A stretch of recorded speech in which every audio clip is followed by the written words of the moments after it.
শীত আসলেই বাঙালির কিন্তু পিঠাপুলি খাওয়ার ধুম পড়ে যায়। আর শীতে হাঁসের মাংস খেতেও কিন্তু খুবই মজা লাগে। তাই এখানে আমি হাঁসের মাংসের রেসিপি নিয়ে এসেছি।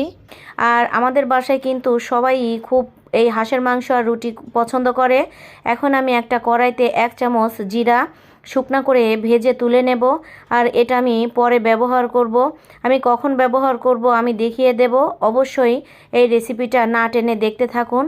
আর এখন আমি এখানে হাফ কাপ তেল দিয়ে দিয়েছি আর দিয়ে দিলাম 2টা পেঁয়াজ কুচি। আর এই পেঁয়াজ কুচিটা কিন্তু আমি একদম বাদামি করে ভেজে নেব বেরেস্তার মতো। আর অবশ্যই এভাবে ভেজে তুলে নিয়ে আলাদা সাইডে রেখে দিবেন। আর এটা কিভাবে ইউজ করব আমি পরে বলে দিচ্ছি, আপনারা দেখতে থাকুন। দেখুন আমার বাদামি করে ভাজা হয়ে গেছে, আমি তুলেও নিয়েছি। এখন চুলাটা বন্ধ করে দেব। এখন আমি এখানে দেখুন ধুয়ে রেখেছিলাম হাঁসের মাংস দিয়ে দিচ্ছি। আর এখানে কিন্তু চুলাটা বন্ধ আছে।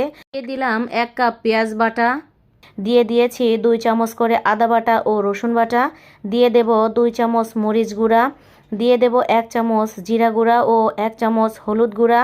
এখন এখানে আমি অ্যাড করে দিচ্ছি 5 থেকে 6টা এলাচ ও দারচিনি। আর এখানে আরও দিয়ে দেব 1 টেবিল চামচ লবণ। এখানে আমি আরও একটা সিক্রেট মশলা অ্যাড করে দেব। এটা হচ্ছে রাঁধুনি আর মৌরি।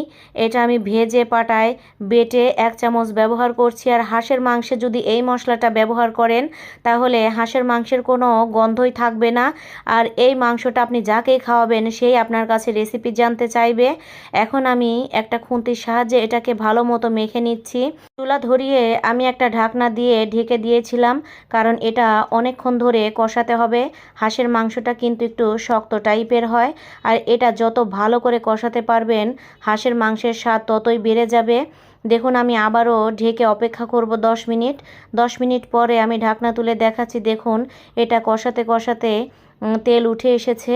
আমি কিন্তু এখনই পানি দিয়ে দেব না, আমি আবারও একটু পানি দিয়ে এটাকে ঢেকে রেখে দেবো। এতে করে মাংসটা ভালো মতো সেদ্ধ হয়ে যাবে।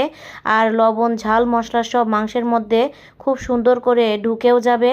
এভাবে দেখুন কি সুন্দর করে তেল উঠে এসেছে। আর আমি এতটুকু পানি দিয়েই দিলাম। শুধু এখন ঢেকে অপেক্ষা করব আর চুলার তাপটা কমিয়ে দিচ্ছি, এতে করে হাঁসের মাংসটা যাতে সেদ্ধ হয়ে যায়।